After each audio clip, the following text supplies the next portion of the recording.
The first night after 10 o'clock, they put a notice under the door that they would be power washing the windows the next morning.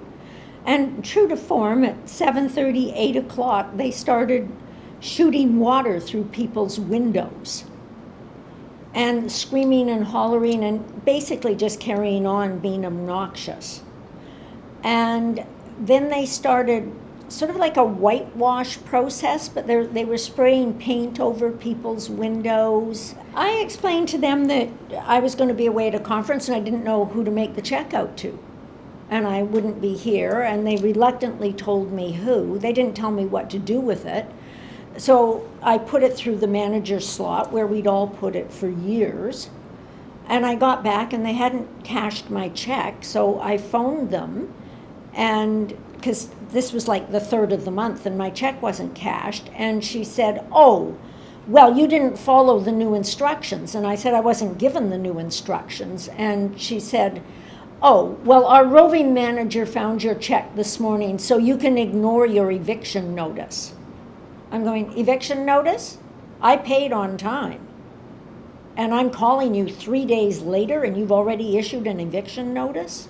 They actually soldered the lid on the garbage dump so we couldn't dispose of our garbage. Piled up all over. There's 2 stairways in the building. The one on the south side, they left the lights burnt out for like 3 months. And I got these email back, "Well, you must know that's not a priority." And I said, "Well, I find it very odd that you have workmen destroying the empty suites.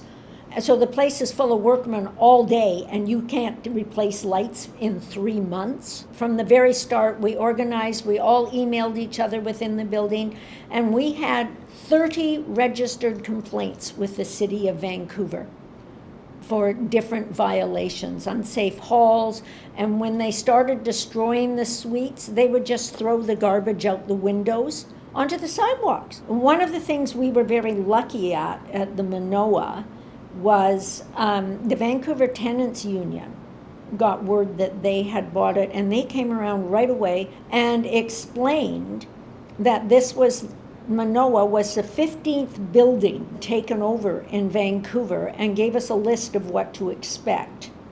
And they invited us to a rally of the Vancouver Tenants Union a couple of weeks later, where different residents from different buildings all got up and spoke about the harassment.